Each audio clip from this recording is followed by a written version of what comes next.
Au cours de cette rencontre organisée le mercredi 10 décembre 2025 au Salon Rouge de l'Hôtel du Gouvernement, le ministre d'État, ministre de la Formation professionnelle, qui a réuni les coordinations et représentants légaux des centres de formation professionnelle, est notamment revenu sur les défis sectoriels majeurs à relever, mettant en exergue ce qui est déjà fait, insistant sur la nécessité de mettre de l'ordre en vue d'améliorer la gouvernance de ce ministère. Maillon important dans la création d'emplois en référence à la vision du président de la République, Félix-Antoine Tshisekedi Tshilombo. Il y a eu quand même beaucoup de choses qui n'ont pas été bien faites et que vous et moi avons l'obligation de corriger. Et nous devons instaurer un dialogue permanent pour connaître qui est qui fait quoi, qui est où. L'État ne peut traiter qu'avec ceux qui sont effectifs et opérationnels. Je suis en train de dire, nous devons mettre, vous et moi, fin au phénomène des centres fictifs. Autre question soulevée, l'uniformisation des titres au profit des apprenants dans l'objectif de certifier leur formation. Également la problématique des mandats de gestion, les statuts des conventionnés et non conventionnés et le processus de géolocalisation des centres. Dans sa politique, le ministre d'État, ministre de la Formation professionnelle, veut avoir un cadre permanent d'échange avec ses hôtes. Des partenaires pour lesquels le gouvernement ne peut s'en passer. Ainsi, il leur a exhorté de s'organiser en différentes corporations car il faut s'aligner sur la bonne direction. Il faut mettre de l'ordre et c'est ce qui est fait et au-delà des campagnes de ceux qui entendent priver à l'État d'instaurer cela, rien ne va l'empêcher d'avancer, a-t-il déclaré. Rappelant à ses hôtes combien il compte pour lui et leur a demandé d'adhérer à l'esprit de justice et d'équité qu'il prône. Au terme de la rencontre, plusieurs participants ont levé la voix pour saluer une politique de proximité et participative du ministre d'État Ekila. Nous attendons seulement que les choses soient vraiment bien et surtout les côtés financement pour faire avancer nos centres et nos structures. Nous les remercions pour cette initiative qu'il a toujours entrepris pendant tout ce temps. Je remercie l'initiative parce qu'il nous a mis dans nos responsabilités afin que nous puissions offrir à la formation professionnelle les meilleurs de nous-mêmes. Une prochaine réunion est prévue dans les jours à venir.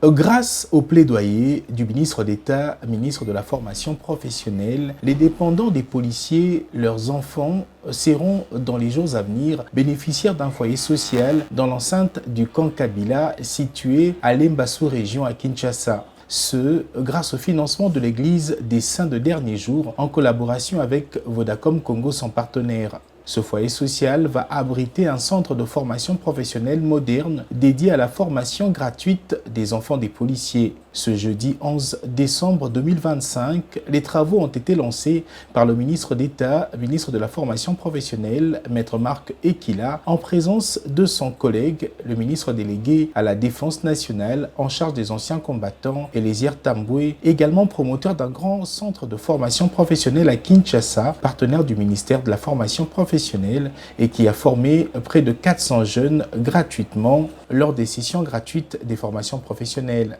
La concrétisation de ce projet fait la joie de l'association des épouses des policiers pour le développement AEPD, représentée par Thérèse Alongaboni, sa présidente.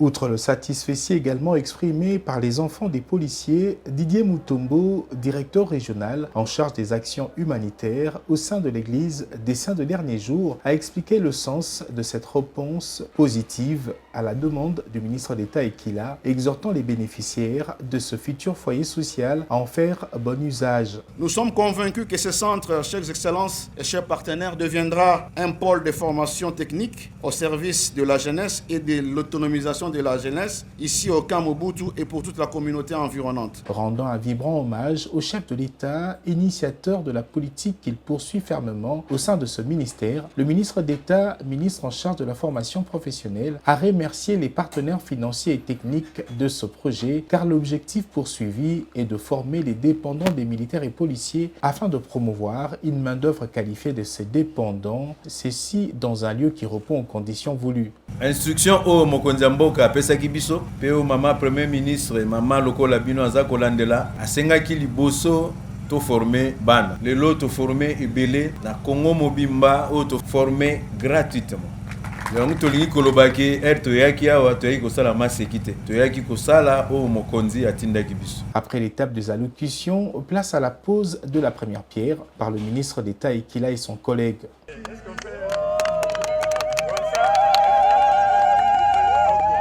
C'est ici que sera érigé ce foyer social par l'entreprise Vision M. Ceci pour une durée de 190 jours ouverts, plus 30 jours prévisionnels pour prévenir les imprévus, pour un total de 220 jours. Le bâtiment de R+1 comptera 3 salles pour la maternelle, 5 salles pour la formation professionnelle, une salle polyvalente, des bureaux et bien entendu des latrines.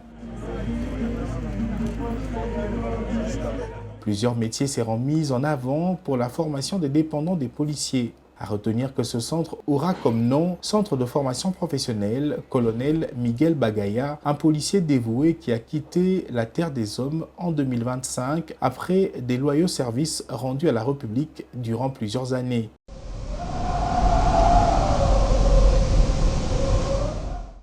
Ils sont près d'une centaine, ces jeunes bénéficiaires des sessions gratuites en formation professionnelle découlant de la première édition de la foire de la formation professionnelle. Ils ont été formés gratuitement durant plus de 3 mois à la société Suprême Auto. Celle-là même qui a fait ses preuves, notamment dans le montage et assemblage des bus Mercedes, lesquels sont notamment utilisés par la société Transco. Le jeudi 11 décembre, ils ont reçu leur brevet de participation des mains du ministre d'État, ministre de la formation professionnelle, au siège social de la société dans la commune de Limete. Suivi de Yoga Itoko Keri. Comme filière des formations, l'on peut citer la mécanique auto, mécanique générale, peinture auto et même marketing, comme cette jeune femme qui rassure être désormais capable de faire quelque chose, ce qui n'était pas le cas avant. J'étais formée pendant 3 mois, marketing. Nous a apporté quand même quelque chose parce qu'on va travailler, si on travaille, on va gagner quelque chose. Militante pour les droits des jeunes, cette femme salue l'initiative et encourage le gouvernement à continuer ainsi, rendant hommage au chef de l'État. Je suis l'encadreur de la jeunesse. Nous sommes en train d'apprécier l'initiative parce qu'on peut créer un monde avec l'équilibre social qu'à partir de l'emploi. Et en République démocratique du Congo, le grand problème que les jeunes rencontrent, c'est le problème lié à l'emploi. La résolution de ces problèmes ne peut que provenir de la formation professionnelle. Voilà pourquoi nous sommes en train de jeter les fleurs au ministre de la formation professionnelle de pouvoir continuer avec cet élan de formation des jeunes dans des formations pratiques. Sur le près de 100 jeunes formés, 14 ont été retenus en vue d'être engagés. Ils vont passer une interview chacun auprès de la direction des ressources humaines, ont révélé les responsables de Suprême Auto. Il faut noter ici que la démarche s'inscrit dans le souci de lutter pour l'emploi des jeunes, vision propre au chef de l'État à laquelle s'emploie le ministre d'État Ekila dans sa politique de gestion.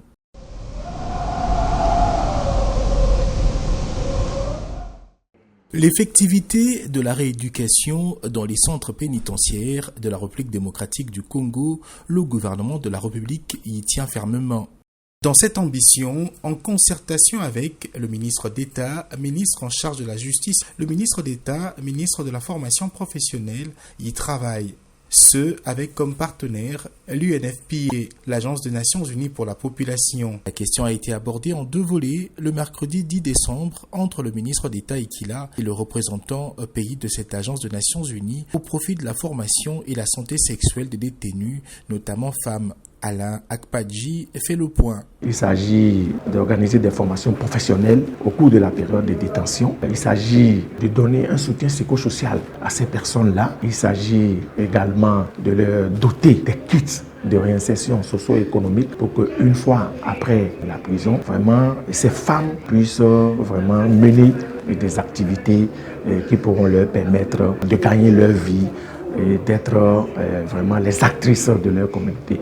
Nous avons abordé également la question d'intégrer vraiment l'information et la disponibilité des services sur la santé sexuelle et de la reproduction pour les détenus, la nécessité également de les protéger contre les violences sexuelles et les exploitations et abus sexuels.